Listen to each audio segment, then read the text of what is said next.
When you were a kid, did you ever wish you had superpowers? Maybe the wisdom to get yourself out of any situation? Maybe you wish you were a few feet taller?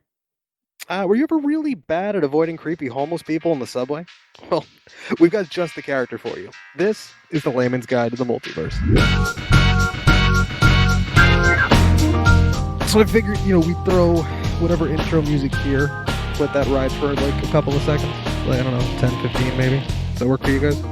That works. Yeah. Or something else. I don't know. All right. Even if you wanted to do something there. But I figured I'd let that do its thing, and when it was done, do something like, hello and welcome to the Layman's Guide to the Multiverse, where we dive between the panels and smash through the fourth wall to guide you through all your comic inquiries. I'm Ed, and as always, I'm joined by Doug. Hey. Follow. What's going on? And every single week, we're joined by Matt. Howdy. How's it going, everybody? Not bad. Guys, we're finally doing it. He's got a movie coming out. We're diving into Shazam today. Matt, what do you got for us? Oh boy. All right. Practically nothing. No, because I mean, he never really had a cartoon. He never had a live action adaptation in the 80s. How dare you? How dare you? He had a TV show in the 70s, sir. How dare you? Oh, he did, really? Yeah. Oh, I man. couldn't tell you a thing about it except that it exists.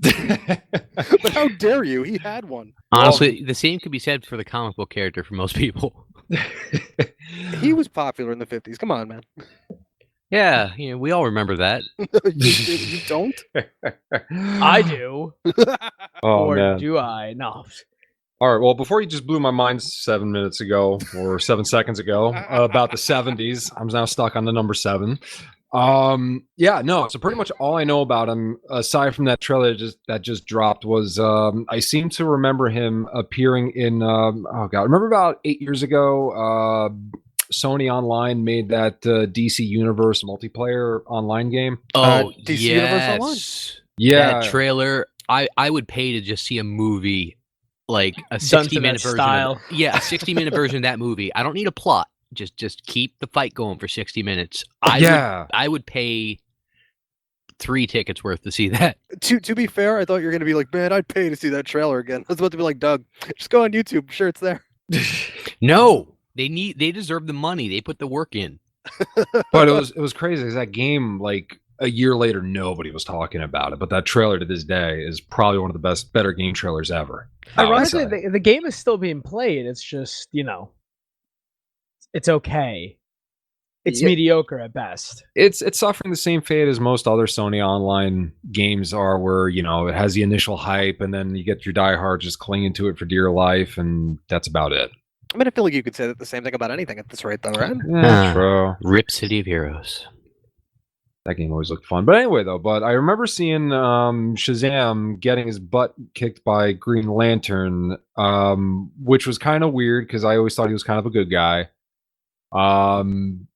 Yeah, so that's pretty much all I know of Shazam. Yeah, that is not Shazam. But he says Shazam. Yes, he does. He is a character related to Shazam within the continuity, but that is one of his foes, somebody named Black Adam. Oh, I was afraid you were going to tell me it was Kazam. No. That is an entirely other topic. Oh man, yeah. Can we not bring up Shaq's acting career? That's like one of the three. That's like one of the only things I'm afraid of. That's in like the top 3. Actually, I'll have you know, it was Sinbad in that movie. Google Mandela Theory. It's real people. Oh man, you're right. Oh yeah, that is a real thing. The Mandela effect. That's it. Oh, God, I love that the internet has been able to spread this special brand of hilarious crazy. Well, let's keep spreading that crazy even further. So I came into this thinking I know 2 things about Shazam. Spoilers, you don't. Found out I learned a third, and one of those 2 was false. So I'm right back where I started. 2 for 2. Let's do this. All right, so let's go. So first things first. So what's up with this guy? What can he do exactly? He kind of looks like a Superman-ish kind of dude. That's That's absolutely correct. He's kind of a Superman knockoff. He's so to magic. speak. He's magic Superman, essentially. So what makes him magical exactly? Well, he got his powers from an old man in a subway. No, it's true. He actually did get his powers from a old man on the subway. Yeah, Except that Yeah. skulking around at a subway. He hopped on a train. He got off. There was an old dude that was like, "Say my name, little boy. I'll give you superpowers." well, And he did. He was like, Shazam! yeah. And he Again, turned into a listeners, real that- adult boy. That is what happened. I wish that he were embellishing for a comic effect, but no, that is his origin. do you ever take a minute and look at our hobbies and realize They're weird. why that this is so strange? Yes. The first time was when somebody asked me to explain something in comics, and I was giving them, well, this happened and that happened, and then this happened, and then I realized, wow, I sound like I am suffering a stroke and just babbling random nonsense words. I don't know, man. I explained the Joker's origin to my cousin, and he was like, "Holy shit, comics sound amazing." What? I mean, like you have a failed comedian that wears like a giant body condom on his head, and then falls in a vat of chemicals and becomes a clown and kills people. Like, First of all, how do you we don't even not know love- if that's his real origin. oh, stop it. Well, we can go into more deep depth about that if we ever do a Batman episode. But let's No, we're let's never keep- doing that. It's not happening. Why would we cover like one of the most popular characters in comic books? Because we're gonna fuck it up and piss off every fanboy in the tri-state area. That's the point. Bad boys. But no. Okay, so getting back to Shazam, and all jokes aside, so Shazam, or Captain Marvel, as he's sometimes referred to. Wait, before you or- keep going, how did he get the title of captain? Did he like rise through the ranks? Was he just like Patrolman Shazam or Patrolman Marvel at some point? Like, I'm pretty sure he was never part of the police department because he's a 15-year-old boy. Oh boy. So no, Shazam is a 15-year-old boy who is an orphan, and one day ran into an old man who thought that he was, I don't know, heroic. And then as a result, they were like, "Oh, we're gonna, if you say my name, I will give you magical powers." Now, his name also, Shazam, is an acronym. Ooh. That it is. Doug, I think you're the one who wanted to take this one. I What do. does Shazam stand for? I know you've been waiting for this. it's I have- shaggy horses are zesty and magical.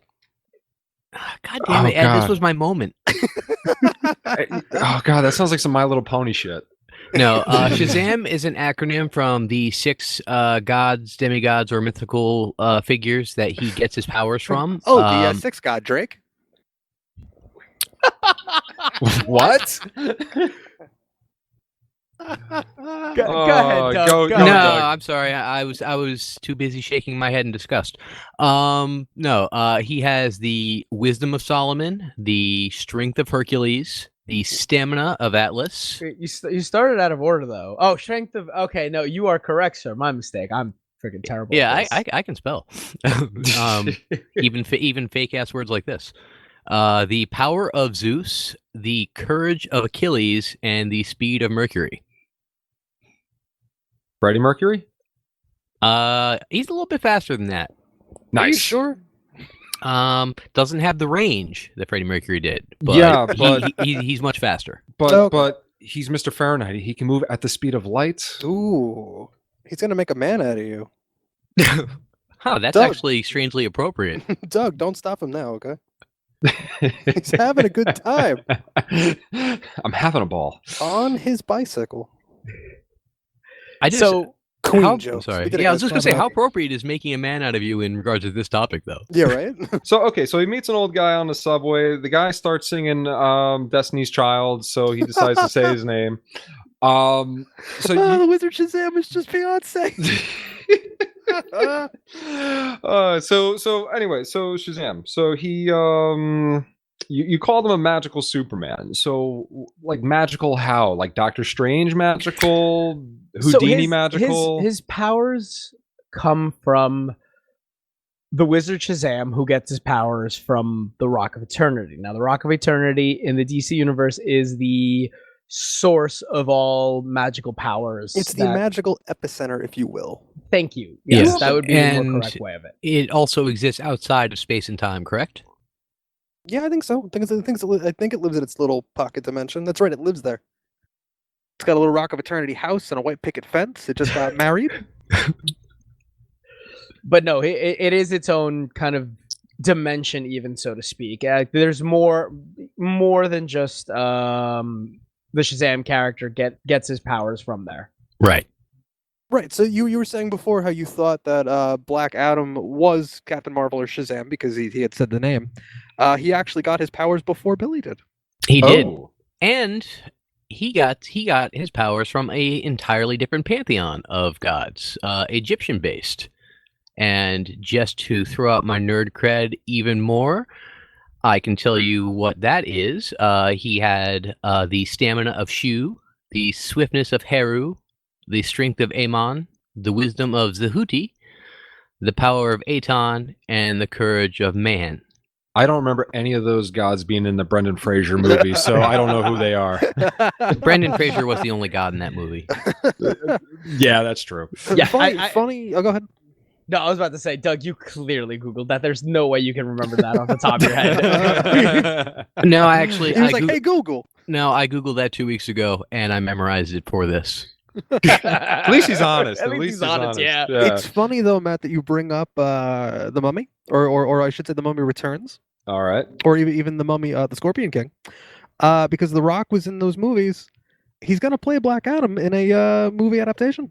Really? Yeah. That's the supposed story. Let's be honest here. How long have we been promised this movie and yet almost to have 10 it? years, but you shut your mouth.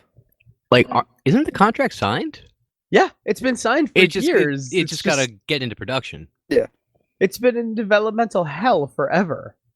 Well, you can't have a Black Adam movie before a Shazam movie. But you could have a Venom movie before an actual Spider-Man Jesus Christ, we're not going into this now. Yeah. I just want Tom Hardy talking in that accent in every movie he's in from now on. Because I don't know what it is. I just need to marinate on that voice some more. Well, in any case, going back to Shazam and Black Adam and their powers.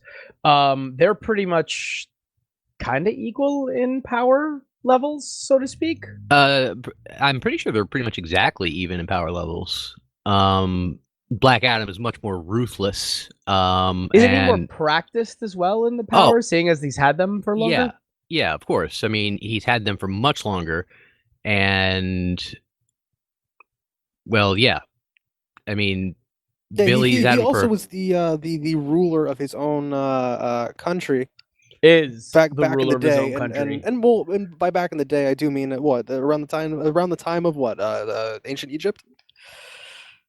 Yeah, that's where he started, and he later actually retook that country within continuity, and became the ruler of it. It is the fictional country known as Kahndaq. He did.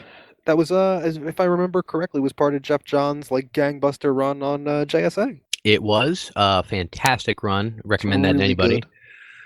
But to get back to the powers, so they basically have the speed, strength, durability, and flight comparable to Superman, but they lack the heat vision and the freeze breath, and compensate for it with the ability to manipulate, and summon, and project magical lightning.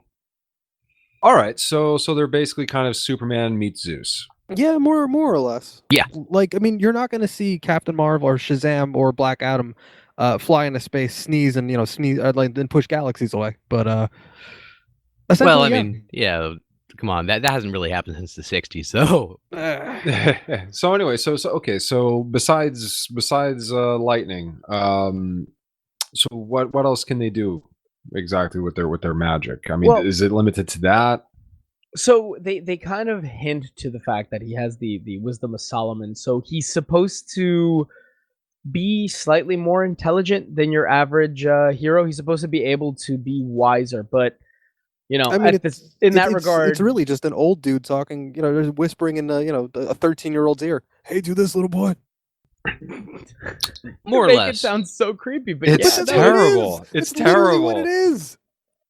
Like, it's literally just Solomon going, "Hey, Billy, you should do this instead of what you're doing." Yeah. Many writers use the wisdom of Solomon as an excuse to write Shazam as if he were just a normal superhero, like completely adult acting. and they have been steering away from that because without like the child aspect of Shazam, he really doesn't have a character hook. No, he's just a dime store magic Superman at that point. Exactly. So I completely support their decision to make Shazam act more immature and childish. Oh yeah, no. The idea of like a 12-year-old in this giant this giant superpowered body is way more interesting. I agree 15. completely. It's 15. Come on. It's not as creepy then. Oh Jesus! Oh, it's not as creepy, but it's still creepy. Come Oh, it's on. always going to go back to this because in God, unless you know the context, it just sounds weird. I mean, we're giving you context. It's still. I mean, come on. It's a bunch of adults running around in their pajamas, punching each other. That's comics. That's true. That's true. And if they were wearing speedos, it'd be professional wrestling. Well, no. If it was wrestling, they'd be a bunch of dudes making mean faces at each other. That too. That too. So all right then. So he has the old guy giving him hints in the in his ear. He's got Game Genie plugged into his head. Well, I'm like, you know what I'm imagining? You ever play like Star Fox 64? Yeah. Yeah. Get this guy off Excessively. Yeah, because if you let I think it was Peppy, if he dies, then you're never told what the weak point of the bosses are. So like I'm assuming this old guy is kind of like the Peppy of Shazam. That's a small price to pay, though. Yeah, I mean, you're not wrong. No, you're not wrong. Your father saved me like that once though too. And Doug, no, you're thinking of Slippy, the annoying one. They were all annoying except for Falco. He was the worst. Falco was terrible. What are you talking about? Hey Einstein, I'm on your side. Sorry, I Gee, love thanks, the Fox. roguish dick persona of Falco. Roguish. What? I'm kind of with Douglas on that one. God. It adds for some good. It's kind of nice because instead of everybody saying, "Oh, you're so great, you got Falcon be like, yeah, whatever." Exactly. It adds some. It breaks up breaks it up. Okay, so you got the old guy that whispers ear. He has Sith lightning, and I mean, I'm not wrong. No, No, you're right. not. I'm laughing because you're right. All right, what else has he got? He's about as fast as Superman. He's also roughly as strong and durable. He has one punch knocked out Superman. It was a sucker punch, but he has knocked out Superman with a single punch before. Yeah, what's interesting with like in regards to that, because his powers are magic based, not that Superman's weak to magic, but he's not invulnerable to it. Right. So- He has no special defenses against it. Exactly. Well, that and it's got to like be nice because without the sun, you know, Superman's weakened. Because I remember like arcs in the old animated series where somebody made the sun turn red or something. I forget what it was, and Superman's like, "Oh man, I can't fly too good anymore." Yeah, that'll be one of those things when like you know they'll blot out the sun and a couple of days later Superman's like, "Oh no, my powers are fading." Or you know they'll turn the sun red and Superman can't get because Superman gets his powers from the yellow sun. Right. Also, blue suns. Yes, he'll get supercharged from that. Basically, every suns except the one from Krypton. Well, it's something with the red light that comes from Krypton that messes with the power, I think. Yeah, the wavelengths. Gotcha. All right, so yeah, so magic based. So I mean, he's not like a wizard like in the Doctor Strange sense. No, he can't like cast spells in your traditional sense or anything like that. not with He that can attitude. I'm sure he can share read a his book. power though. He can. Nice. Yeah, which brings us to his cast extended of family? his extended family, his cast of what's the word I'm looking for here? His What cast do you of call characters? his His cast of cohorts? characters? Yeah, Yeah. His Sidekicks, crew? if you will, his crew, His gang, his gang. his barn. his gaggle. His compadres. So all right, so yeah, so Shazam's got a bit of a crew. What do you Did got you to just say call about him that one? Suzanne? No, Shazam. Shazam's got a crew. But yeah, though. So what about this crew? The crew, depending on whether it is in the New 52 setting or before that reboot, is either his sister, Mary, and I believe just his friend, Freddie Freeman. He shares his power with them. They become the Marvel family. And so then it's Captain Marvel, Shazam, Mary Marvel, and Captain Marvel Jr., who then later goes by the even worse superhero name CM3. That was a thing for like a cup of coffee in the 90s, wasn't it? It was. CM3 sounds like a droid from Star Wars. Oh, I'm pretty sure it is. Oh my god, some of the names that they have come up with for these poor characters. None of them are as bad as Matter Eater Lad. What? Matter Eater Lad. He's a character from the Legion of Superheroes. His abilities are exactly what it sounds like. He can eat matter. Yeah, all matter. I was thinking he was madder, like like I don't know, like he can eat raw beef and not get mad cow. I mean, that was a thing in the 90s. Oh, Mad Cow was totally a thing in the 90s. Didn't Marvel run a thing with the Skrulls where like all the Skrulls got turned into cows and then they got eaten? Yes, they did. That's terrifying. Why you have to be mad? It's the only game.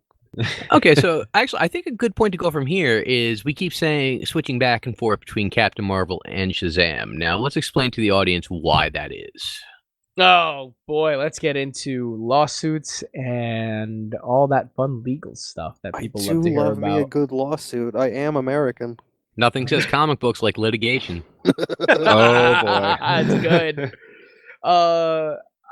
Okay, so by all technicalities, the Captain Marvel character is older than Marvel Comics. Is that correct? Or I think am so. mistaken Not there? older than Marvel Comics, but older than Marvel's version of Captain Marvel. Yeah, right. that's right. That sounds about right. Right. Well, remember, Captain Marvel was actually a character that was purchased by the rights were purchased by DC Comics from another comic book company called, I believe it was Fawcett Comics. You are correct. And I don't remember if it was the trademark that they got or the copyright, but they only got one. And I think that's the reason why, like, even back then, they called him Captain Marvel because that was the name that he had. But, you know, they consistently were like, hey, little by little, let's remove the use of the name Captain Marvel, you know, the name of our biggest competitor, and let's use, you know, Shazam. Not gonna lie, Captain Marvel sounds like a kind of lame name anyway. I agree, but it's less that they were trying to get away from it and more that it was confusing because they were not legally allowed to use Captain Marvel as the title of the book. So it was a book called Shazam with a character called Captain Marvel in it. Exactly. That makes sense. So when was it exactly that they chose to just drop that pretense entirely and just call him Shazam? Really? I feel like that's the New 52, that they were just like, you know what, screw it, we're just doing this now. I believe it was either the New 52 or within a few years before that. So it's recent. How recent was the New 52 anyway? 2010, right? Oh, jeez, that's it like was yesterday. Like 2010, 2011.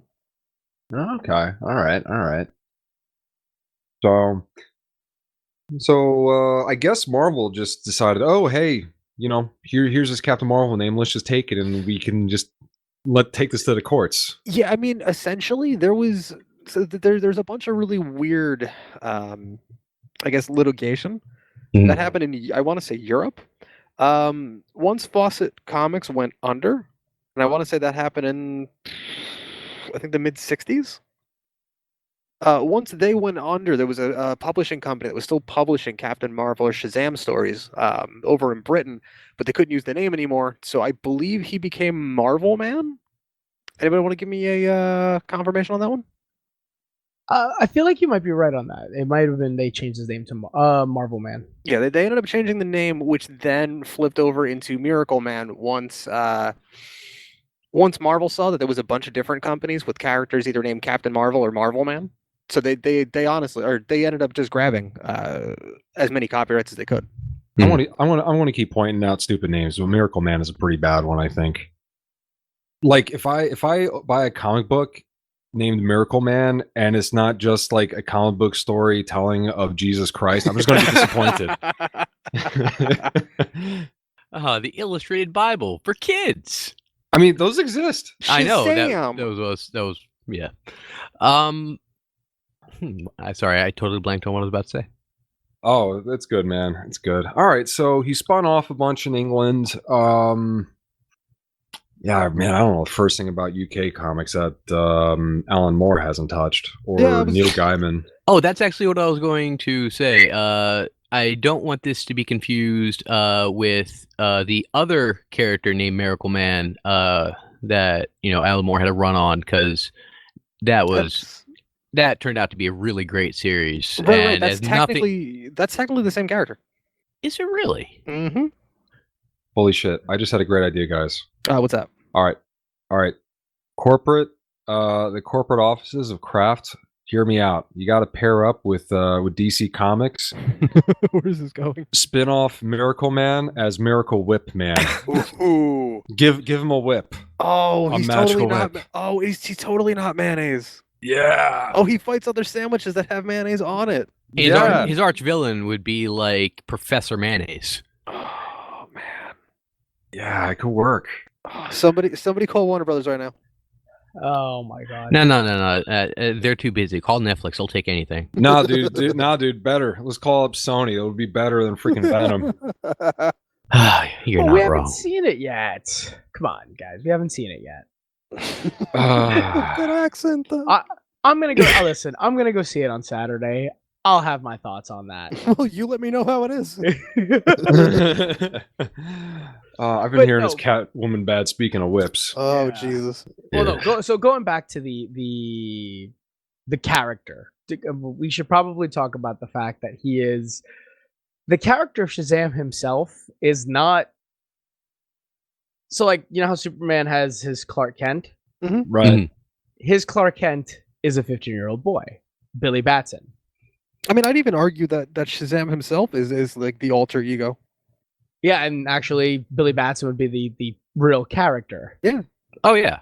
So yeah, here's a question about that. So is it like a combined consciousness sort of thing, or just Billy just gets all jacked and he just assumes Shazam? He just yells Shazam and gets super swole. Pretty Yeah, much. That's actually exactly what it is. He yells out Shazam, and all of a sudden, he's just magically transformed into this super swole, tall, Well, he with does giant chin. Because speaking of him just magically transforming, he'll yell the wizard's name Shazam. He gets hit by a magic bolt of lightning, and then he turns into Shazam. The same thing with Black Adam. right. So what's neat about that? You were asking before, Matt, like what's his power set?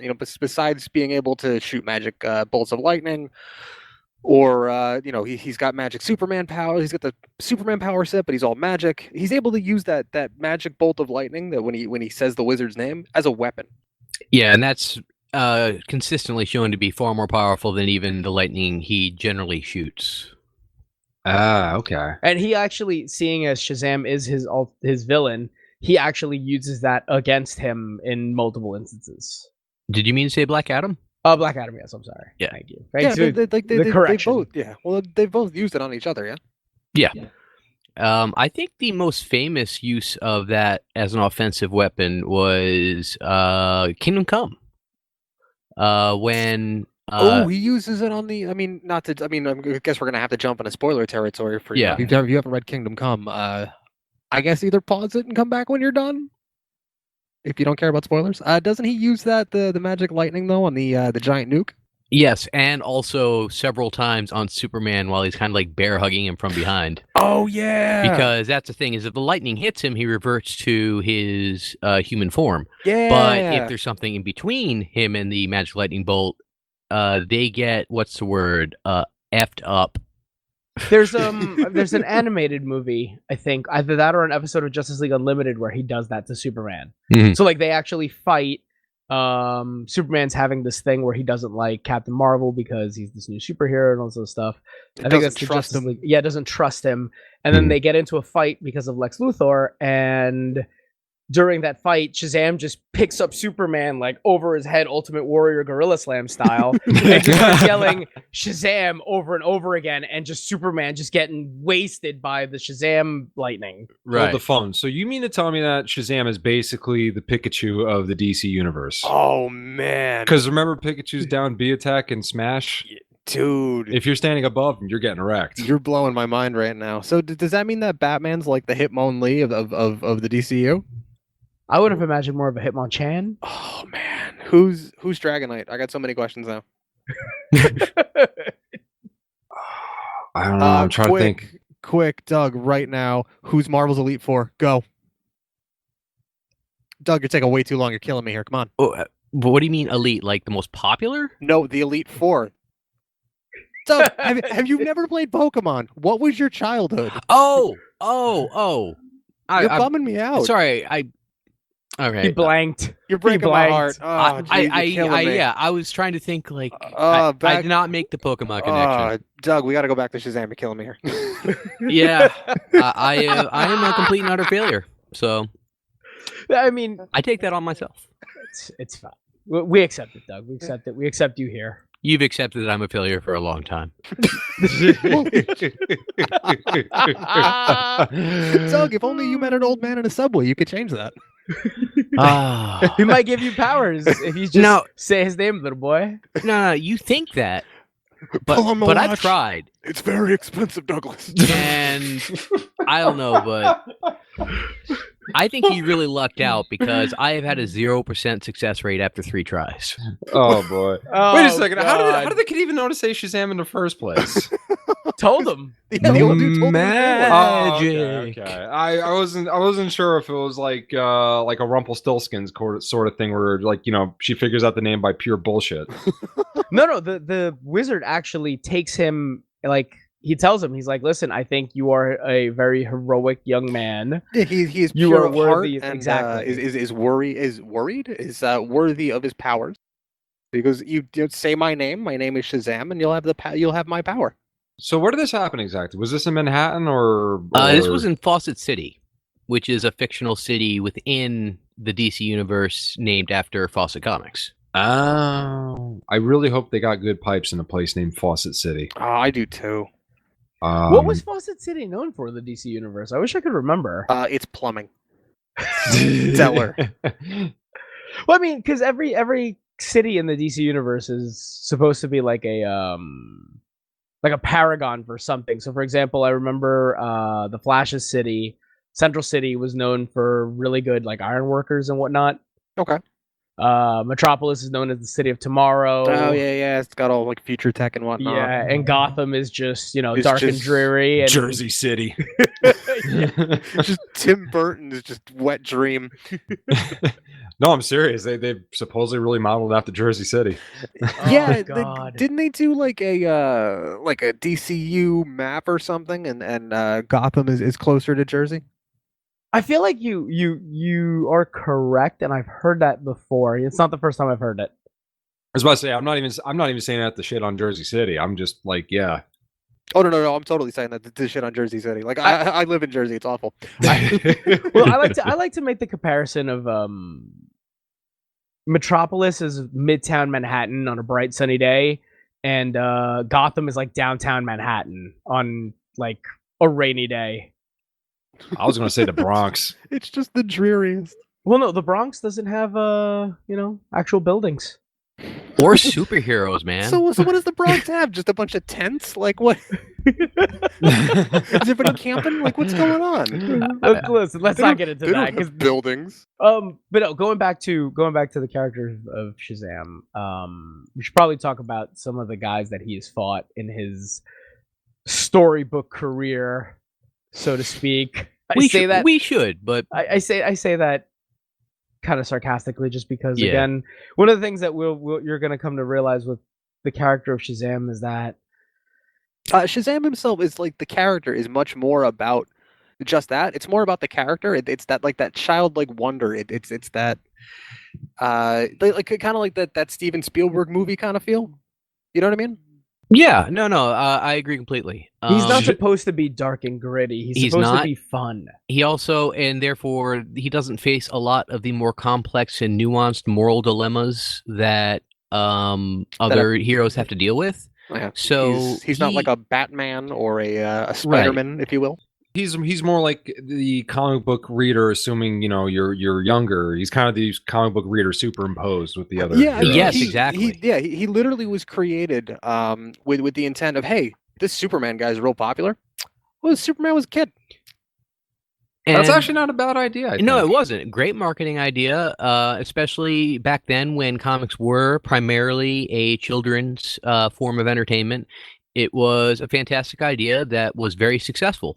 Mhm. But the thing is what goes along with a character like that without the nuance and the darkness or any kind of real heavy adult moral situations, he has not had a very prolific history of deep, memorable storylines. Like these gangbuster story arcs. Like he hasn't really had a Dark Knight Returns or a whatever happened to the Man of Tomorrow kind of thing. Right.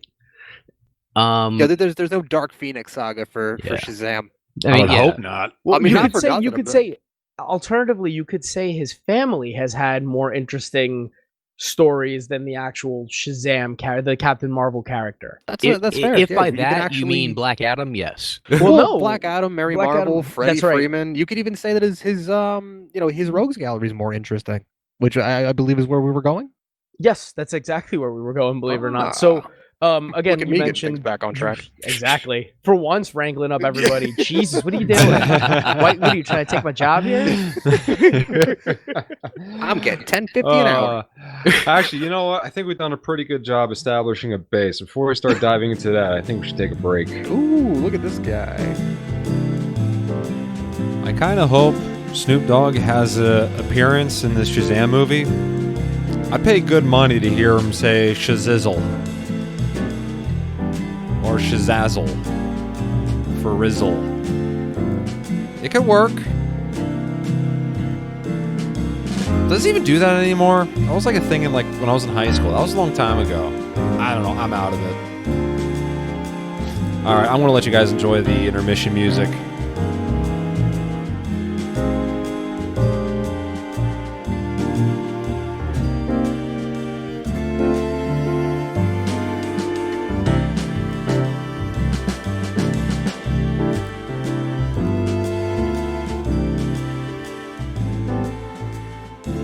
Back to the show.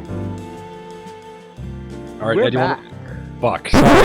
You ruined it. God you ruined damn it. God damn it. Uh, God damn it, you bum. Take You this. bum. Speaking of epic fights and what we were talking about before, Black Adam. How epic is this fight, follow? Listen, the fights that Captain Marvel has had with Black Adam, Mhm. have they been epic? I honestly don't know because I can't remember a single time he actually fought him except for like in the Injustice universe. Well, he did. Shazam did fight Black Adam in the First Thunder. What's that? First Thunder is a story. It's more or less a modern retelling of Superman first meeting Shazam. Okay. Yeah, he's. Because I'm trying to even remember now the plot of the story here. I mean, Billy's been Shazam for a little bit. There's been a couple of, I want to say, like museum heists or something in Metropolis. Of course. And, yeah, Billy, or Shazam and Superman show up to stop the museum heist. Was this the inspiration for the animated movie that came out? Yes. Oh, okay. That is what I'm remembering. As you're telling me this story. So you've seen the movie. I actually haven't seen the movie, but I did read the comic when it came out. I'm somewhere in the ballpark, right? I think so. It feels that way. But yeah, Superman originally doesn't trust him because he's like, "Who the fuck are you? You're just Magic Me. This ain't cool. Not digging this." So I want to say that they throw down for a little bit, and then they realize, hey, he's just trying to help out people like I am, so they team up. And I want to say Black Adam's in it, and they fight. They in the movie they do They do throw down. They do get into a sweet fisticuffs battle. I believe that they do have a skirmish, but my memory of the film is mostly about them having to team up to take down Black Adam, because Black Adam being essentially Superman level, but with powers that are one of Superman's weaknesses. Superman actually has an incredibly tough time fighting him, and Black Adam kind of kicks his ass. Wait, what weakness? What power does he have over Superman? The magic lightning. Yeah, so it's not so. What I was saying before, it's not so much a weakness, just as it goes through his invulnerability. Oh, I see. So Which really doesn't make a lot of sense because, like, put it in a perspective. Let's say Black Adam or Shazam, they're able to lift like 100 million tons or something like that. If it goes through your invulnerability and you're just a dude getting punched in the face with 100 million tons, he should be decapitating you. You know what I mean? Wait a second, Edward. Do you mean to tell me that there exists a plot hole in comics? Are you trying to tell me that comics aren't real? Hold on. You could argue. God damn it, Doug. Is there a robot back there? What is going on? My chair squeaks, and the hinge is in a place that I cannot reach with WD-40. He's sitting on a cyborg toilet. How dare you? No, but, I would actually like to clarify that the way I have best understood Superman's vulnerability to magic is that he has no special protections against it. So say there were a weapon that was enchanted to hit as hard as a small nuke, and somebody hit Superman with it. It wouldn't really phase him because Superman can handle a small nuke. Okay. But by that same token, if there were, say, a sword that was enchanted to cut anything... Oh, you mean like the one that Wonder Woman carries? Exactly. Then he would have no protection against that, and it would go right through him just like it would anything else. See, that makes sense because every single time I go into a comic book store to buy magic cards, the guys always give me a disgusted look. I'm sure that's the reason. Oh, it's so wrong. Are you still buying magic cards, Matt? God, I played a bit in what was it, the 2014 set? I've meaning to get into it because there's actually a pretty good shop where they have whole tournaments near me. But my master plan is to actually teach my kids how to play Magic so I can get back into it. That's so awesome. Do it because I'm trying to teach my wife and she won't learn. I know the struggle, bro. But no, but actually my oldest son, he's 4. He's picking up chess pretty good, actually. They just brought back Ravnica. What? What does that mean? It was a block in Magic, a block being a 3-set. Yeah, Ravnica was cool. When I mean they just brought back Ravnica, I mean like pre-release weekend was last week. Sorry to change the topic for a moment, guys, but we are. Well, you're get back on top. You're saying this like we're not going to be able to edit any of this out. Honestly, that's the only reason I wasn't like, guys, stop. I was like, we'll just edit it out. No, let's keep it in. Let's keep it in. I'm pretty sure most people that have as much comic book knowledge as me have walked into a comic book shop, gotten the dirty look when the comic book guys running the shop realized they weren't going to make any money off me because I was just buying Magic cards. They're making more money off those Magic cards than they are the comics. Oh, really? That's really true. Oh, I didn't realize that because I don't know. I always see like those busts and the action figures, and I assume like, oh man, who's going to spend $200 on that? I've done it. People do, but it's not where you get most of your money because you get, a guy, who will come in once every now and then, buy a statue, but that's not that's not the moneymaker. Right. It's not like not every one of your patrons is going to walk in there and buy that. I was thinking though, Mark. I myself haven't bought one of those busts in a very long time, but I actually talked Amanda into buying one. We were at a convention. She saw the DC Bombshells Zatanna, and it was on sale. Which one? I believe it was the DC Bombshells Zatanna. Oh, I love Zatanna so much. Yeah, I've always been a fan. But yeah, it was on sale, and she was like, "Am I gonna get this cheaper anywhere?" Because she was on the fence about it. I'm like, "You're not gonna get it for anything cheaper. Like, this is the cheapest you're gonna get it. Period." Are you guys hitting Comic-Con this year or no? No, unfortunately. I only say that because like we went the one year, Mhm. and I was kind of like, you know what, we did it once, and I think I'm good. But like now that we don't really have a bigger convention that we go to, because like Anime Next was kind of our bigger convention we go to. And that would kind of get me like, say her fix, and I was like, oh, I'll go with. But like the more I was going, the more I'm like, I really dig this. I have to say, after all my years of going to various anime cons, I always have way more fun at the smaller ones these days. Yeah, that's fair. We've most of my actually had a lot of fun. There's I believe East Coast Comic Con is like I think the biggest one we go to now, but it's still a smaller convention. It's a lot of fun. Yeah, I didn't go. This is the first year I haven't gone to Comic-Con. Most of my experience with comic book conventions like Wizard World and Comic Con were working. Since I was working for the comic book store that I was working at and just basically manning the booth. So I don't really associate them with the fun and good times that others do. And even if I did go back on my own, it's more like, oh yeah, I can look at stuff, but I can't really afford to buy much, and there's not many activities to do except for listen to some panels. So I don't know. I just don't find the experience worth it unless I have cash to blow. I was afraid you were going to say when you were working, you were doing the cosplay burlesques after midnight. Girl, you better work. It was the last year, 2 years ago, year and a half ago. Hey, Wrangler, help us out here. It reminds me actually of that storyline where Mary Marvel goes evil. Oh, where she's which one? Well, so first there's where she actually starts to get her powers, I believe, from not Black Adam. Is it from Black Adam? It is from Black Adam. You should go back a little bit. Like we should backtrack a little bit back from there. I want to say that at the end of was it Infinite Crisis, where the Rock of Eternity is destroyed and all of magic is thrown completely in disarray. Yes. Yeah, I believe it was. You're correct. Okay, so all of magic in the DCU is thrown into disarray because, as we were saying earlier, the Rock of Eternity lives in its own little Rock of Eternity space in its little pocket dimension, and is essentially the magical epicenter of all the DCU.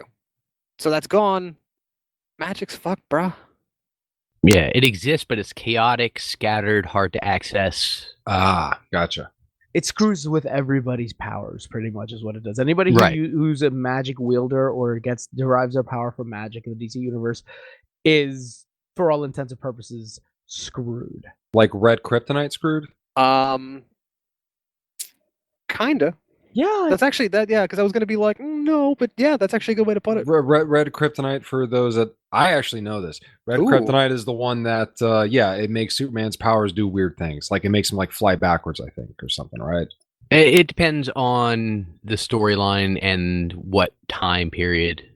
Yeah. So okay. So all right. So the Rock gets rock bottomed, and I can't even be mad. That was good. I like it. We're gonna have a freaking people making bingo boards, and every single and definitely one of the ticks is going to be WWF references. So anyway, so the Rock gets destroyed, power gets wacky. You were saying? So, with magic thrown completely in disarray, Mary Marvel, saying the words of Shazam, it's not working anymore. Wait, can I make a Magic the Gathering reference? Go for it. It goes into planar chaos. Oh, I like it. Booyah. So yeah, she can't become like she's just regular Mary now. Just regular Mary Batson. She was not very happy about that. No, she really misses being Mary Marvel. And at this point, she'd do anything to have those powers back. Mm. So she goes and has anything, literally. So she goes and essentially makes a deal with the devil, and gets a fraction of Black Adam's power. Ooh. That's when she starts wearing a very sexy black costume. Yep, with the short skirt. Yeah, and like it's like black leather or latex or something. Yeah, it looks pretty good actually. And really, Paulo, tell me more. No, but also I could just imagine what it must be like. How do I look, Paulo? You look really good. No, but You look good. You look really as a good. reference, though, for our listeners, Mary Marvel was a character who was always portrayed as Oh, this Wonder like Bread sweetly, wholesome, wholesome, sweetly naive, innocent character. and not even like sweet wholesome girl next door like you'd think like in 2018. I mean like 1950s like Yeah, sweet wholesome. Like Beaver Cleaver's mother. Yes. Wow. Yes. Like It- her skirt is decently longer than usual, like in most skirts. Like it's a one piece with her shirt, and her shirt's not even sleeveless. It's loose fitting like t-shirt sleeve. yeah. Paulo, I can feel the venom coming off of that. There's I'm so not venom angry about There's that. not venom coming out of it. I actually Googled the costume so that I can Oh, see she's what it not would. she's not an overly sexualized female hero. Ugh. Look, Ed, he's not It's the speaking worst. he's not speaking with the accent, so there's no venom, okay? Yeah, there is no venom. How dare you? And then she gets her powers from Black Adam, which for whatever reason she's actually influenced by the magic, or I don't know if it's her inner darkness coming out. I forget what the story called for in that It's a little regard. bit of column A, a little bit of column B, and I believe she also had Eclipso in her ear. Was it Eclipse or was it no? It Or was was that later? Darkseid. That was eventually. Yeah, no, yeah. Darkseid was the secondary. I'm just imagining this playing out like an 80s hair metal video, like all those videos they show like the wholesome girl and then the band starts playing and then Well- she's dressed up like a Oh whore yeah, towards and the then end. Yeah, Yes, she's doing That the is a windmill pretty headband. good representation of the storyline. Yeah, it So really by is. Oh, the man. end, by the end of the storyline where she goes full evil into Final Crisis, Well, she ends up fighting. Oh yeah, I mean, like yeah, pretty much. Like if you want to just jump right there, you can do that. yeah. So she ends up. I forget how she ends up getting to this point, but she ends up getting controlled by Desaad, who is what is he the god of in the New Gods pantheon? Isn't it I just don't- pain and torture? I was Something gonna like say that. he's like Darkseid's Inquisitor essentially. He's Yeah. he's his torture. Yeah. Also, So kind he- of his like vizier. Yes, sort of. Yeah. Well, regardless, she ends up going from being a wholesome Mary Marvel to slightly corrupted with the black tight outfit and the skin tight outfit with the skirt and the boots to like she's wearing a skin tight outfit she's got the lightning bolt boob hole. Oh, she does. She Yeah, does have she the lightning did. bolt hole. Oh, and she's she's definitely got a wearing- lightning bolt boob window. Yeah, she's got a lightning bolt boob hole. I believe they're called And- keyholes. And her hair goes pink. Yeah, well, she shaves her head into like her head's like completely shaven except for these like two little like pigtails that are shooting up out of the top of her mask because now she's got this like gimp mask on too, essentially. Yeah. Yes, that's You're correct. She you're does only everything. you're only helping my 80s hair metal analogy. Well, that's Well, what we were saying. It's, yeah, it's That's exactly that. why I complimented it because it's really appropriate. You summed it up much more quickly than we could. No, exactly. It's the truth, and that's what's so weird about that. So basically what you're saying is Black Adam, just a fraction of him is like the equivalent of Motley Crue. The worst part is, this all happened with Billy not even being in the story, if I recall correctly. He's dealing with, I guess, getting a main event push to become the Wizard. Yeah, Yes. because he has to basically, reforge the Rock of Eternity and magic. and magic, and then maintain and guard it. So he becomes the new wizard. Yeah, he also he can't leave either. Right, because it would fall apart without him. Right, he's like super bummed out about it because he's still essentially like a 15-year-old now and instead of like, let's say hypothetically he says Shazam and he turns into this big chiseled adult and he's like in his 30s, right? He's like 30, we'll say, right? Mm-hmm. Sound about right?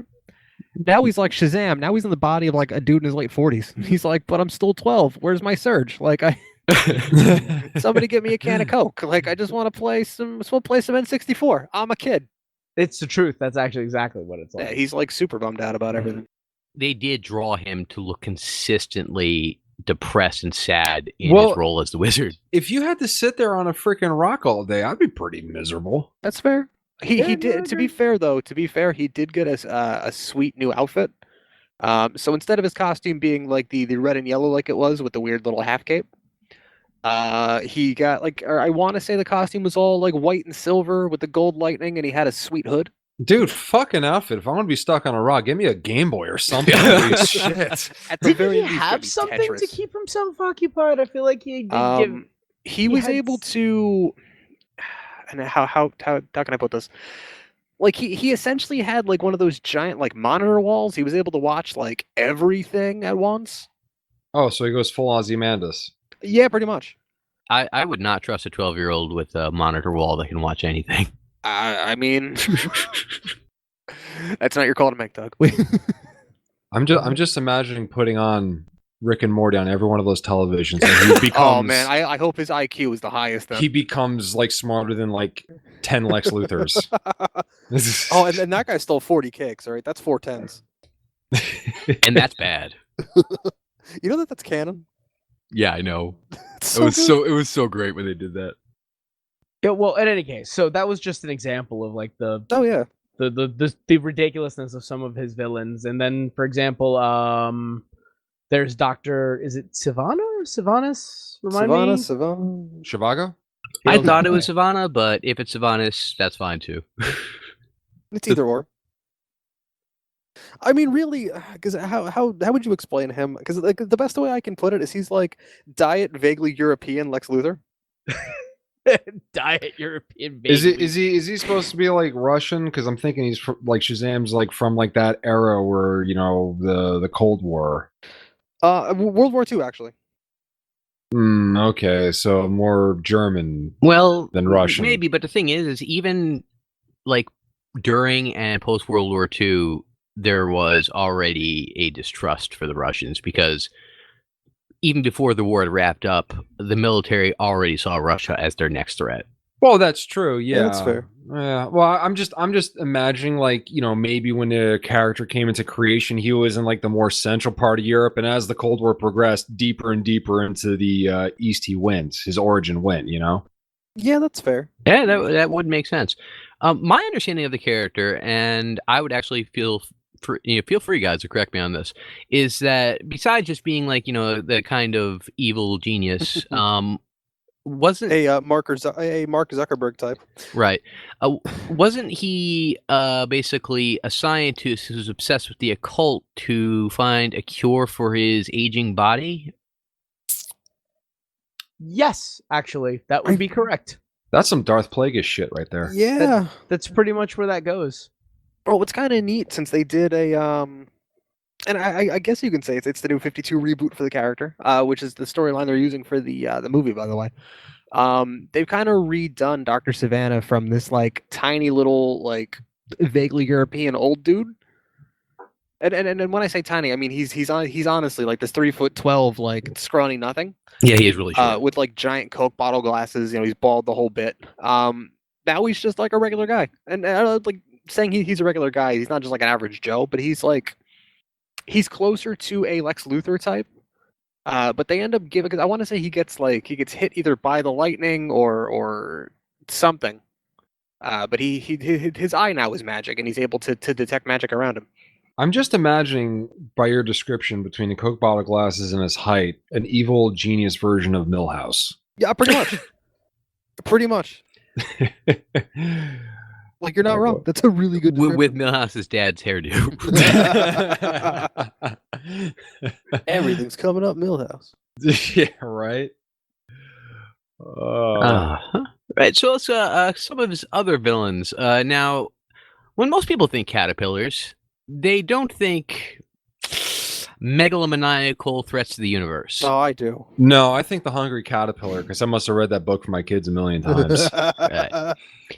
Mr. Mind is a psychic, like mutant magical caterpillar, and he can control minds. And Who gave you that idea, Doug? I don't know. I read it somewhere. It might have been in his name. Yeah, I think that's where I got it. But he is normally imprisoned in a small glass jar in the Rock Fraternity. And I believe in the New 52, it's Dr. Savannah that releases him. Is that correct? I want to say you're right. I don't remember. I want to say Dr. Savannah had him. Like he had the that jar that he stuck in. Mm-hmm. So for those that don't know, the New 52 was after was a weekly comic series put out by DC. After Infinite Crisis, which was one of their big, universe or multiverse spanning crossovers. That was just 52. Yeah, that was just 52. The Yeah. New 52 was the continuity reboot after Flashpoint. Oh, geez, I'm sorry. I'm talking about 52. I'm sorry. No problem. So that was the weekly comic. It was supposed to fill in the gap between the 1 year later initiative. Mhm. So Infinite Crisis ends, and then all comics are now stamped with this 1 year later label. And everything is just a year in the future. Right. You're just dropped into these stories of just like, oh, why does this person have a new costume? Like, why is this person in this mantle? 52 was supposed to fill in those gaps. Right. And it was so- released weekly so that it could, maintain a fast pace while still exploring the changes to all of the characters. It wasn't focused on any individual. Right. So during that story, someone was kidnapping all of these super scientists or the evil geniuses of the DCU, and bringing them to I want to say it's the secret island of Oolong. Is that right? That does sound right. So whenever Dr. Savannah was getting kidnapped, somebody knocked over the jar that had Mr. Mind in it. Ooh. Yeah, and there's a reason he's kept in the jar, and it's not just to block the psychic powers and whatnot, because Mr. Mind has a goal. Oh, and what is it? I believe Ed put it best earlier. Oh, what? That he turns into this giant this giant magical planet-eating Yes. butterfly? Yes. So where the heck does a character even like that even originate from? The minds of people in the 40s. Yeah, and honestly, what's ridiculous? Like, if you've ever seen Mr. Mind, I mean, even in the comics themselves, anybody else would be drawn in maybe a little more realistic style. He's drawn like a fucking cartoon. He's drawn like the Great Gazoo, like he's straight out of the Jetsons. Yeah. Oh, wow. Big cartoon eyes. So Yeah, is it like Batmite level BS or? Yeah, I mean that's what he looks like. Like he's this tiny little cartoon caterpillar with Millhouse glasses. Oh boy. What's up with Shazam beating up on nerds? Seriously. Well, no, but don't you remember when you were we're a bunch of nerdy kids? You're like, man, I wish I could just be a cool jock kid. I mean, Yeah, not really. but I that really wasn't me. But but I wouldn't want to beat up on my nerd friends. I want to be the opposite. You know, you want to pull a Neil deGrasse Tyson. You want to be a wrestler and save all your nerd friends from all the jocks. Who do you know what I found out? Not only was Neil deGrasse Tyson like a serious The wrestler, badass college wrestler. Yeah, Yeah. he really was. He was you know good. who else was? Abraham Lincoln. Oh, yeah, he was a badass professional wrestler. Who would win in a wrestling match? Neil deGrasse Tyson or Abraham Lincoln? Abe Lincoln via chokeslam through a table. He's got the height advantage too. Huge height advantage, and granted, it could just be lack of records, and it could just be people attributing it to him because of his legacy. But supposedly, Lincoln never lost a wrestling match ever. 7 years ago, Doug. Neil deGrasse Tyson, I got no chance.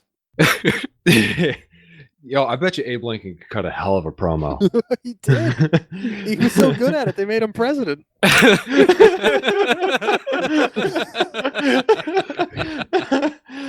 I'm just imagining you know the old trope when the wrestler's cutting a promo and then the guy's gonna go against comes behind him with the steel chair. And, I'm just imagining Is that what Robert E. Lee did? Was that the start of the Civil War? I'm just no, I was gonna go with John Wilkes Booth. I'm just imagining yes, Honest Abe, what do you have to say about this Sunday's fight? Well, I have to say I'm a better wrestler than him, and I could do this. And 7 years ago, I've been. Oh my God, the champ has been. And then at that pay-per-view comes back as the Undertaker. Oh Jesus! I was about to say, just during that promo, Abraham Lincoln's just talking about how he's going to take out John Wilkes Booth in the cage on Saturday night, and then John Wilkes Booth Pearl Harbors him right in the middle of the promo. Yeah, that was a botch, though. Oh my god. because it, the whole murder thing really ruined the upcoming match. No, it's like Matt was just saying. Like, yeah, everybody thinks Abe Lincoln died. He's just the Undertaker. Yeah. Like, are you trying to tell me that the Undertaker didn't steal Hulk Hogan's chain at like 1991? You're Actually, so no, right. it had to be 92 or 93. I'm wow, sorry. the other Ric thing Flair was is- there. No, I'm Abe pretty sure Lincol's it like was- the same height as the Undertaker too. Yeah. Are you trying to tell me that the Power of Hulkamania didn't take out giant undead Abe Lincoln at this Tuesday in Texas? No, you guys are just blowing my mind because I've never seen the Undertaker and Lincoln in the same room at the same time. So wait, so all I gotta say is I hope WWE is listening and they decide to have an educational wrestling program and take inspiration from this. This is canon into the WWE universe. No, not for nothing. The WWE actually put out an article about how Abe Lincoln created the chokeslam and everything. Oh my god! Like this was like 8 months my ago or God. something. Paulo, Like save us! I'm working on it. I'm working on it. I'm trying to find it. I'm trying to find a way to rope it in. But I'm can't interested in because this. Did he really? Yeah. So it's like you said that there's not a lot of records of his time as a pro wrestler. I'm on the mat right now, reaching out for Paulo for the tag, and fucking Ed has me in a goddamn ankle lock. No, hey, excuse you. I've got you in the figure Alright, four. So speaking of interesting facts and interesting pamphlets to read, I don't know. That Spider-Man once used to wrestle for not only All Japan Pro Wrestling but WCW. Oh Jesus Clearly. Christ! Clearly, That Sting got saved by his good buddy RoboCop. Ed, what books should we be reading if we want to get to know more about Shazam? So I mean, we talked a lot about First Thunder before. Not only was that I guess I want to say that was a 3-issue miniseries. I could be wrong though. I don't remember off the top of my head, and I'm not going to be one of those people who's just going to Google the thing that I'm talking about. But that was turned into an animated movie. I believe you can either watch that on Netflix currently or DC's DC Universe streaming service that releases shortly. There's that. There's the Monster Society, I believe, or the Secret Society of Monsters. There's an original one back from the 50s, and there was a remake. I thought it was the Monster Society of Evil. You're correct. I'm getting my facts wrong. Well, that's where we get a good story with Mr. Mind, don't we? Yes. Yes. Yes. So if you want to read about Mr. Mind, Monster Society of Evil. I also heard there was a backup comic written for, and we mentioned it a couple times at the end of Justice League, that retold Billy's origin story for The New 52 reboot. the New 52 reboot. Is that Yeah, correct? it's Yes. kind of like a modern take on the on his origin story. Really, I mean, it's like I said before. What do they, what do they, Oh, what do they happened? call it? Was that called the Trials of Shazam? No, that was something No. different. Oh, that was something different. Okay. Yeah, I want to say that was just called like Shazam or like the Power of Shazam. I think it was called The Power of Shazam. That sounds about right.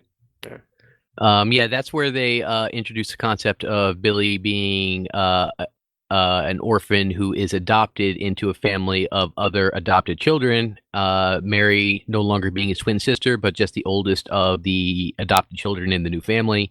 Which would make sense. Right. Yeah. And Freddie also being, I believe, another one of the adopted children. Yes. Where Yeah. we only kind of touched on him earlier. Mhm. Do you want to dive into him for a second, or? Yeah. I want to so- say, long story short, that he was just like a kid that happened to be out on a fishing trip with his father. Black Adam and Shazam are having a fight, and Black Adam goes flying into that boat, kills his dad. Freddie? Yeah, Black. I can speak. I promise. I believe Black Adam just gets knocked into this boat and kills Freddie Freeman's dad.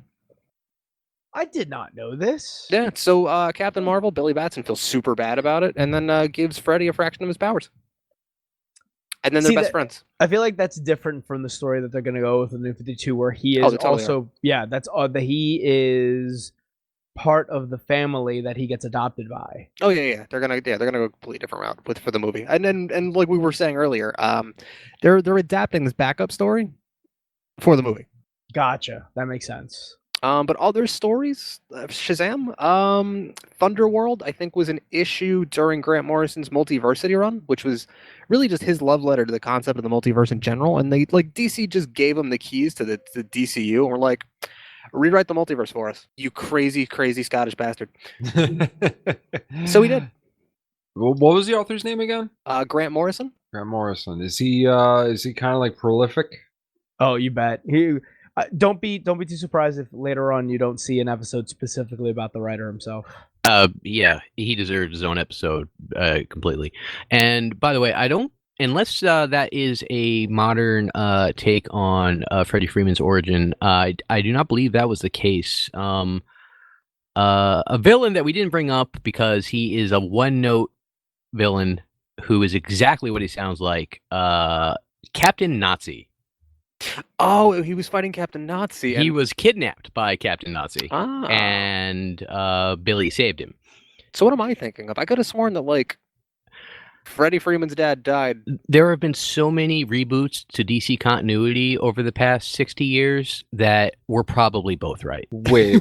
This Captain Nazi guy, like, are they still using him, or did he just die off when he stopped publishing like comics in World War II? The Joker killed him, last I know of. When was this? There were a bunch of villains that were gathering together, and the Joker finds out that Captain Nazi actually believes in Nazi ideals, and it's not just a costume or a gimmick. And he just takes out a gun and he shoots him, and he says, like, "Wait, you're an actual Nazi? Like, you know, I might be a villain, but I'm an American villain." Wow. Wow. The Joker's gonna kill you. I bet you Dr. Nazi did not see that coming. Oh, I'm gonna go dive out the window, guys. Yeah. But anyway, so Freddie Freeman becomes Captain Marvel Jr. But also, Freddie Freeman also cannot walk. Not in his regular human form. Yeah, he Right. has those. I guess they're considered crutches. He's got those like wrist crutches. Wait Right. a second. Wait a He's second. got like some kind of muscle degenerative. Yeah, arm braces, I believe. or Wait a something. second. Like, if you Shazam yourself, is there any? Look, what you do in the privacy of your own room is not my business. So wait. Is there any downside to declaring Shazam? To like- declaring like- Shazam, No, is that it like- makes you. is First of that- all, is that reverse bankruptcy? I wouldn't Well- do it indoors. Well, okay, yes, but I mean, like, if No, isn't if, it if magic you're, lightning though? Magic lightning goes through walls. Doesn't hurt it. I Well, mean, if you're handicapped and like being Shazam doesn't like make you like more tired or something like that, why would you just not be like permanently Shazammed? They're Just because he actually- doesn't want to. Black Adam never reverts to his human form. yeah, unless he absolutely has to. That's also because he's ancient. He's That also is true. super old. Yeah, that's what Paul was getting at. Yeah, when Black Adam reverts to his human form is incredibly old. Except for Omega old. it's King of the Old. No, there was a Black Adam miniseries sometime after 52. Okay. His wife Isis was dead, and Yeah. he lost his powers because Oh, magic was yeah. thrown Right. into complete disarray. Yeah, because Um, Black Adam had his own little Marvel family. He has shared some of his power with his resurrected wife Isis, and her brother Osiris. Osiris, yeah. Well, she wasn't dead yet. She was still alive. No, I meant originally. Oh, This, okay. this Black Adam guy starting to sound a lot more interesting than Shazam. He is. That is because he is, and that's the thing, is I've been avoiding talking about him because I could talk about him all day. Black Adam is one of my absolute favorite DC characters and is far more interesting than Captain Marvel or Shazam. That's why The Rock's gonna play him. And I'm still a little bit worried about that, but we'll deal with that when it comes to it. But Listen, I we gotta mean- deal with that big stupid baby face smile for this big nasty villain he's supposed to be. thing is that's the other thing. We'll get into it when we talk about Black Adam on his own, but I do not like calling Black Adam a villain. Black Adam is an anti-hero. I wouldn't even call him an anti-hero. He's just No. he's got He's very, altruistic. he's got very old school values. And when I say old school, I mean like Old Testament school values. Yeah. He is Um, biblical. yeah. In every Oh, in every man. sense of the term. I mean, he was like, "Oh man, these dictators are taking over my country, like, and they're killing my people. I'm just gonna Nope. kill them back." Won't have it. He literally just kicks the door and is like, "This is mine." Fire and brimstone. But yeah, we could literally talk another 3 hours about him. Where I was going with that, so he was powerless for a little bit. But he had made a deal with was it Felix Faust, I believe, had gotten most of the skeleton of his dead wife I believe you are correct. and would use the leftover, I guess the residual magical energy and some of his own, incantations and spells, because Felix Faust is an evil, evil man, to give him his powers back for a short amount of time. So every time he said Isis, he'd get hit by a magic bolt of lightning, but it would slowly deteriorate his wife's skeleton. So he then was, I guess, tasked to go. Was it find the rest of her skeleton to resurrect her? I don't remember. It sounds familiar. I mean, the miniseries itself is definitely worth a read. Like, especially if you're reading, like if you end up reading 52, that's almost required reading. Yeah, I would have to say 52 really does go a long way towards explaining a lot. At least for the 5 or 6 years where it was relevant before they rebooted continuity yet again. No, I mean it's definitely worth a read. Oh, it's worth a read. It's just when I said still... relevant, I meant more. No, I know what you mean, but you could honestly, and this itself, like the new 52 as a whole, deserves its own episode too. But at the moment, you could take most of the new 52 run and just kind of throw it out the window. Where all the old continuity, like 52, is more relevant now than it. I can't say not now than it, like more relevant now than it's ever been, because that's not true. But it's definitely still relevant. That is fair enough. It did set up some things that they also did keep in New 52. So like if you're gonna read a bunch of stuff for DC, and then not read 52, and then not read anything, before Flashpoint. So if like you jumping on to DC Comics as Flashpoint and then New 52, Booster Gold's not gonna make any sense. that's Booster very Gold's not true. gonna make any sense. Yeah. Like Green Lantern's not gonna make any. I mean, like Green Lantern won't make a lot of sense. Yeah. I mean, Batman will make some sense, but you're gonna be like, what's this Batman Inc. thing? Which again, that one concept in itself could get its own episode. But I think we're getting off track, guys. We are. So you were saying, if you want to get into DC, start with Flashpoint. You said that's not where I would start. Oh No, that is definitely not where we would start. But if you want to get into Shazam, if you want to get into ShamWow, if you want to get into Shazam, you follow me, track down the backup issues of the Justice League run that Jeff Johns did. The New 52 run. Yeah, the New 52 run. Just so we know about the character of Shazam. That'll pretty much, if you read that, you'll be ready for the new movie. True. Anyway, this whole tangent actually started because I just wanted to talk about one of the better series in the Shazam mythos. Not so much about Billy, but about Freddy, Captain Marvel Jr., which is the Trials of Shazam. I did really like this run. Which was, I believe, a 12-issue series, correct? I believe so. Where Billy's a wizard now. You're a wizard, Billy. Yep. And you're a wizard. So, hey, Freddy, say my name. Freddie Freeman goes through. It goes full circle. It comes full circle. So Freddie Freeman goes through numerous trials to basically become worthy of becoming the new Shazam. Yeah. So it's like we were saying before. Magic again, magic still completely in disarray. And the old word's not really working. I mean, like, yeah, Shazam is still the thing he says, but it's not the same gods anymore. So the trials themselves, like, he ends up meeting up with, like, let's say, let's say he was gonna get like the speed of Hermes. He'd go meet up with Hermes, and Hermes would give him a trial. Or he was looking to get like the might or the power of Zeus, so he had to go find Zeus. No, boy, your back isn't limber enough. But what was interesting about that is Freddy had his own like Black Adam type character, and I totally forget what her name is. It was either like Sabina or Sabrina. Does that sound right? Am I going crazy here? So you're not thinking of the singer? I wish I was. I think Sabina. But she was also going through her own trials. So like she would try to either find the same god or a god of similar power. Mm-hmm. And whoever had gotten 6 gods first would then be considered worthy of the power of Shazam. Yeah, it was an interesting run. It's definitely worth a read. Other important stories. I would say Kingdom Come, but he does serve a valuable role in it, but it's not a story about him very much. But I would just say read Kingdom Come. It's really good. yeah, you should read Kingdom Come anyway. It was amazing. Yeah, Kingdom Come is just one of the best comics ever written, so you should really read it in general. And you get to see Alex Ross's sweet, like his oil paintings, and everybody looks like him. It's fantastic. Huh. Superman looks like him. Green Arrow looks like him. Wonder Woman looks like Alex Ross. It's really good. I guess I'm googling that now. Kingdom Come. All right. So it's just kind of a standalone series. I could start off there. Yeah, it's kind of like an Elseworlds, as we discussed in a previous episode, which ends up coming into continuity at one point, actually. Yeah, because DC actually uses their Elseworlds in continuity.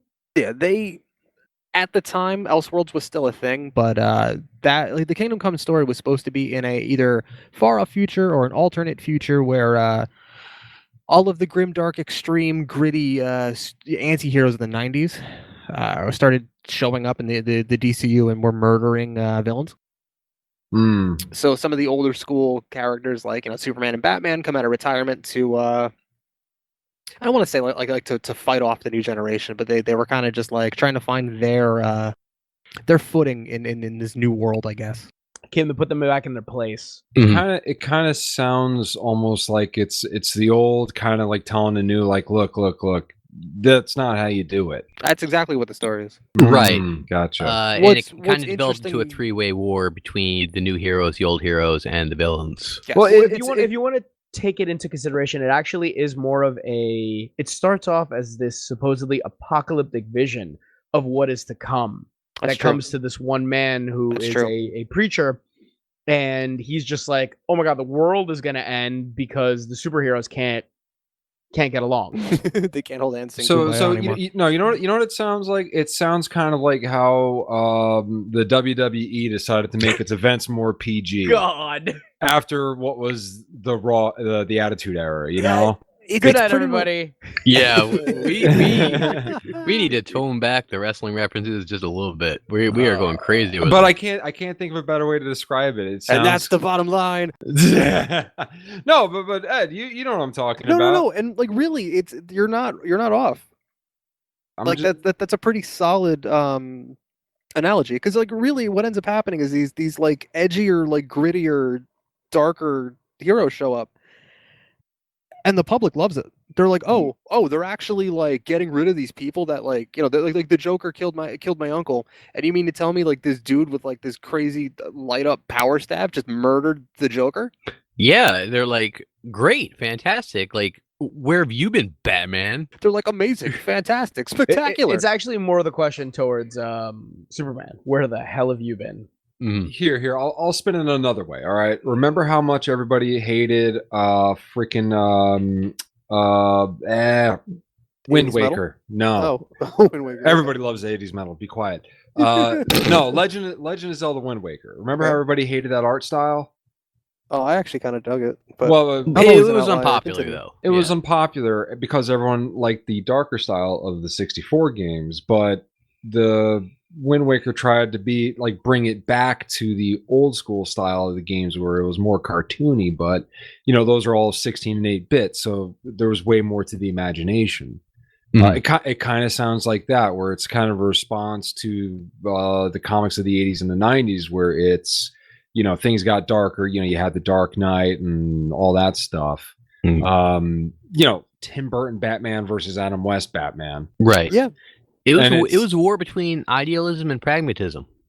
Actually, no, he's 100% right on that. It feels that way now that I'm rethinking all of that. It feels that way. It's that whole argument of the past coming back to say, hey, you've gone too far, tone it back. But now everyone's just like, no, but the times still have to change though. I like that. Yeah. You're not wrong. That's very much that story. The takeaway from this should be read the hell out of that book. Oh, it's great.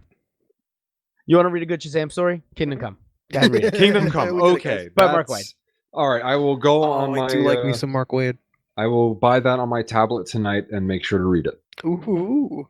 We to be honest, and something that I feel needs to be said is it's a good representation of the character of Shazam in the sense that he's an important character in the story, but what is so important about him? We don't really know. Well, I mean, really, he's an important character in that story, but it really is just the essence of the character itself. Like you know, it was like he represents all that childlike wonder and everything else. But in that book, he doesn't. That's Yeah, the thing. yeah. Yeah, no, you're right. He is a complete 180 of that character, which Yeah. I guess. So that kind of I guess makes my point stand is that in this new world that he lives in, where everything's a little edgier, and then the general public wants edgier characters. Mm. This sweet, wholesome 1950s whole milk boy has been corrupted. Yeah, because in this he's no longer a boy because he has age. It does take place in the future. He is an adult, and he is basically he is a contrast with like you were saying, the wholesome, pure child that he was. Yeah, and doesn't he at this rate too? Like he refuses to transform out of the Captain Marvel or Shazam persona. That's correct, but I feel like there was a reason behind that in the story. Let's not spoil Yeah, it let's because not I spoil want it for I everybody. want to Yeah, read it. And what I'm getting out of this is that our listeners is Kingdom Come. If there's any book that we've talked about today, read Kingdom Come. Yeah, You're not wrong. you're Yeah. not wrong. I could say that about every episode we'll do, though. Well, we're gonna talk about Spider-Man. We're like, guys, just read Kingdom Come. but okay, so Fantastic Four, read Kingdom Come. It's fucking good. yeah. Oh man, I hear The Walking Dead's popular, like the TV show. Guys, just Oh, read Kingdom Come. It's man. fucking good. Okay, but Kingdom Come is a good starting point for Shazam. Even if it doesn't tell you his origin story, it's just a good introduction to this is him in action. I honestly, in good faith, I cannot say that. He is important to the story, but it's not really about him, and it's not a good introduction to his character. Really, if you want to get a good handle on the character, you should read the Jeff Johns backup story. You should read First Thunder. If you can find it, read Grant Morrison's Thunderworld, and then jump into Kingdom Come. Thunderworld, like I said, it was Grant Morrison was running the multiversity story, and it's really just a love letter to the character. It's a love letter to not only the character and the Captain Marvel family, or the Shazam family that we were talking about earlier, with like with Captain Marvel, Mary Marvel, Captain Marvel Jr., and I think it's even the expanded family with like Uncle Marvel and the bunny and Talking Tawny, Tawny the tiger. who's a bipedal talking tiger. Gotcha. Okay, so like you said, so First Blood, Waterworld, and then Kingdom Come. I'm sorry, First Thunder, Thunderworld, Kingdom Come. Guys, you'll get our recommendations for this written out on our website when you go to that. Yeah, we did get a little all over the place, but he is a character that is very difficult to really find storylines that truly represent him as a character, and it's actually even difficult to find specific jumping on points to really enjoy him. But he is an important character throughout the universe and often makes his most impactful roles in stories that are not about him. Yeah, like one of my favorite appearances of him, Batman, Superman, Public Enemies, was a run on like the Batman Superman comic, I think from like 2003, 2004, that they turned into an animated movie. Mhm. But he pops up as Batman and Superman are considered enemies of the state by President Luthor, and President Luthor ends up drafting Captain Marvel and Hawkman to go after Batman and Superman. So there's this like 2-on-2 like tag team match. Yeah, great fight, very Yeah. fun story. Another one I can recommend, a story from the early 90s, or early to mid 90s called Underworld Unleashed.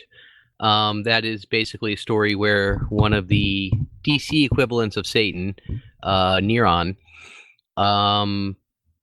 drags the heroes like to hell, and is after the soul of the purest hero.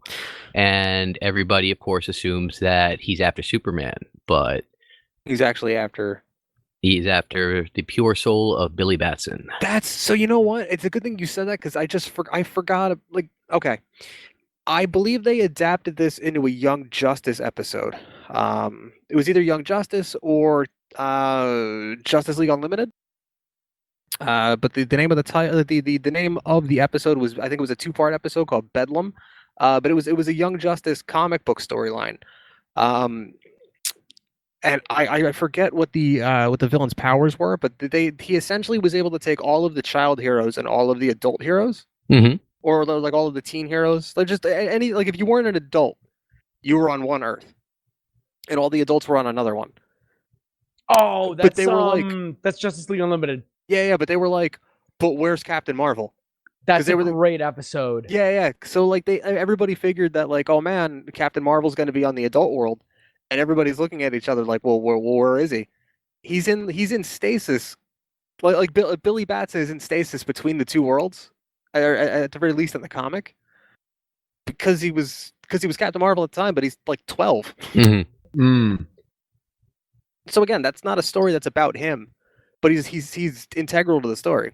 I gotta It's watch true. That show. is normally how he serves his most important roles. Yeah, the Not so much character- on his own, but as part of the greater DC as a whole. Yeah, most of his stories, because he was a character from the 50s, he's going to be that like 1950s wholesome kid. Like it's all supposed to be about that, like that childlike wonder, that hope for tomorrow, all that jazz. You know what I mean? Yeah. We can just hope that one day he'll actually be a more interesting character. So, speaking of which, what are your guys' takes on that teaser? For the movie? Yes.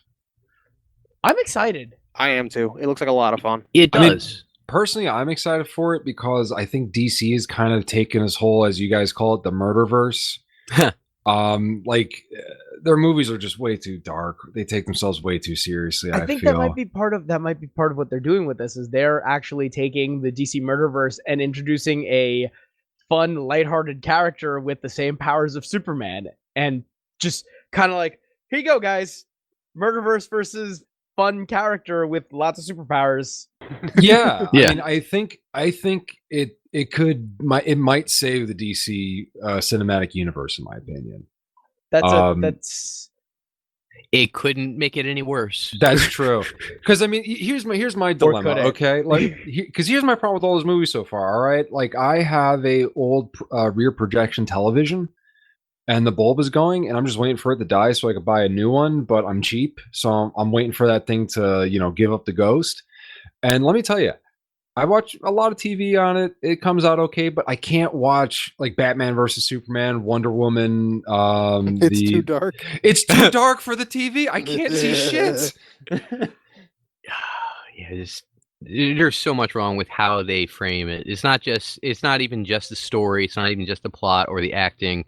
It's everything. They go out of their way to make things seem gritty, which is funny because if anything, Marvel has always been the company that tried to Grimdark, make their grittier. comics grittier. Yeah. And DC tried to be the bright heroes, save the day, all Yeah, idealism. The biggest difference to me between like DC and Marvel, DC has always been hopeful. Yeah. And we're not getting that in the we're getting that in the comics, but we're not getting that in the movies. And I feel like that is mostly a fault of these I guess consultants that are on these movies, because like they're hiring people that know nothing about like either the characters or the stories or anything else, and they're just giving them like the quote unquote like greatest hits of these characters. Mhm. So like a lot of the big name acclaimed stories for for something like Superman or Batman are deconstructions of the characters, right? So it's why you get these like horribly violent, grim, dark versions of Batman now, because like everybody's just reading like Frank Miller's Batman Year One and Dark Knight Returns and all these like other gritty deconstructions of the characters, and we're not getting you're not getting the baseline. Right. You're getting the exaggerated caricature. Yeah, and but you're getting that for everyone. But Yeah. here's the thing that's annoying though. For like the Justice League movie, like the other characters didn't have their own movies, so it's like here's Cyborg, here's Aquaman, and I didn't even watch the Teen Titans cartoon, so I don't know jack squat about Cyborg. He exists. Yeah, that is more or less what you need to know about Cyborg. He Oh, might okay. one day have enough for an episode. Well, hey, they I mean, did, you're they not did wrong, move him to but, the big like- leagues in Yeah. the New 52 reboot. So hopefully they do give him some real character development. They're pushing. He's getting that big push to try to be the new face that makes the place. You're not wrong, my friend. I mean, like, I feel like though he had plenty of backstory, and he was an interesting character before that. You know what I mean? 'Cause He had had an a interesting ton of ties to origin, the- but well, he had a ton of time. He was a lot like Shazam, in the sense that like he had ties to a lot of the DCU. He was really integral to a lot of other characters and was really important in certain stories, but never really had his own time to shine. that is very true. Hang on a second. I just had a brilliant idea. Warner Brothers, I hope you're listening to this. All right, check this out. Hear me out. Hear me out. All right. Fire all those consultants. And, now that they've kind of done like, all the mainline DC characters, all dark and gritty, what they should do is do a movie adaptation of Kingdom Come, except it's the 90s characters that dial them back this time. They can make it work. They can make it work. You've got Magog that shows up, and instead of his like all of his like Marvel '90s wonder with like the cable eye and all of the pouches and My God, he does have a cable eye. He No. does. like literally that was like Cable was the inspiration for the Magog character. That's bad when DC's getting inspiration from Rob Liefeld characters. Well, no, that was kind of the point. Like he Ah. was supposed to be a like a caricature of like the edgy like '90s Marvel character. Mm-hmm. Because they just thought it was ridiculous. They were like, well, let's just take the mascot of all that and make him the, essentially the face that runs the new generation place. Yeah. To give you an idea, Matt, of what Magog looks like, okay, take all of the guns and pouches off a Cable, And He's instead naked. give him a spear. and then a gold horned Viking helmet. No, he still has. The thing is, he still has the pouches. Does he have Oh, pouches? he Yes, totally has has like the pouches, totally has bandolier pouches. Yeah, the pouches. bandolier pouches. You got Oh my two. God. They're suspenders of pouches. He's He- got that. He only fights with a spear. What the hell does he keep the pouches for? Shh, don't ask questions. Just accept that the pouches are necessary for the 90s. He's got that. He essentially has like the Mad Max Road Warrior like leather armor, but it's gold. Dude, Yeah. hold the phone. Doug, you were alive in the 90s. Debatable, but yeah. Well, look, all I got to say, man, if you like music in the 90s, all right, they didn't have MP3 players, so you needed pouches for all your cassette tapes. Oh man, he was just really prepared to listen to music. And batteries, because, man, do those portable electronics suck up juice. Oh, There is man. a reason for all the pouches, and Cable knew. Exactly. Because Cable apparently... knew, Magog knew. Because apparently in Cable's future, the MP3 players became, passe.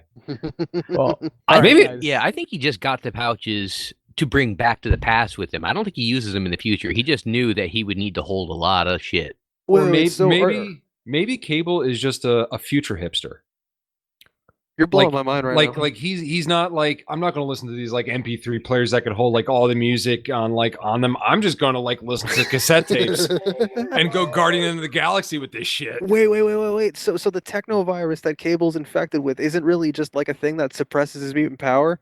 He's literally infected by dubstep from the future. What? Holy shit. And Oh on my that note, guys, God. and on that note, I think it's time for us to call it a night. Did we just end the fucking episode on dubstep? Dear God. Yes. Dear God, I'm done. Good night. Well, this has been the last episode of the Layman's Guide to the Multiverse. We thank you for joining us. If we come back, Oh no. We'll see you we're- again. We're coming back. Oh yeah, we're coming back. yeah, we are. we gotta because Matt, talk about Cable and dubstep. yeah, I was gonna say we're coming back with Matt because I don't know. I think we just scared him off. Have a good night, guys. All right, good night.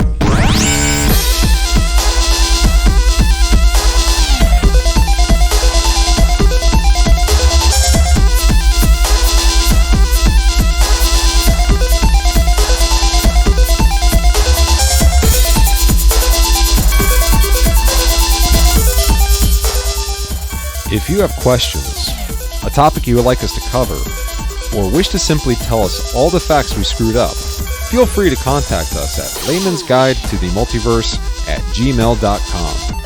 Also, feel free to visit our website at laymansguidetothemultiverse.com.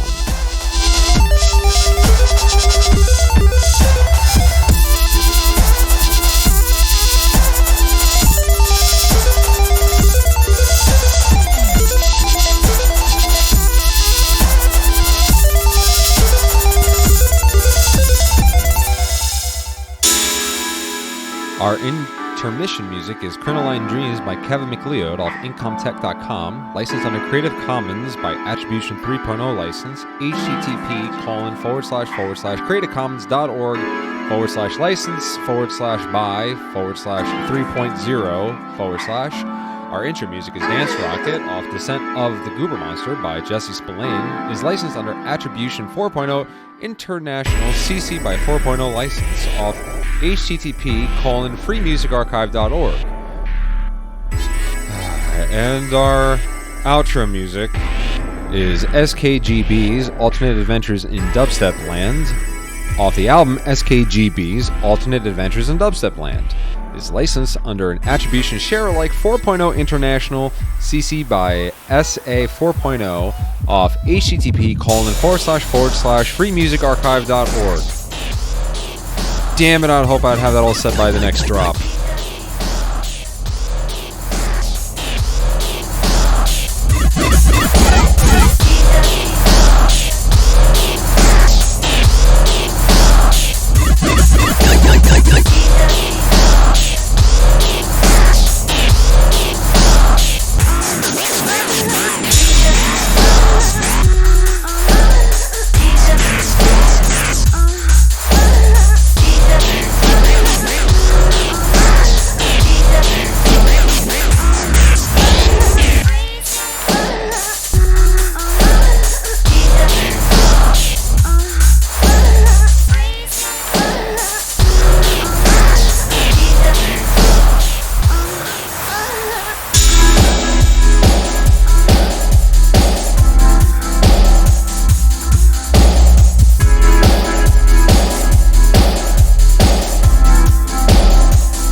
is not the end of the destruction.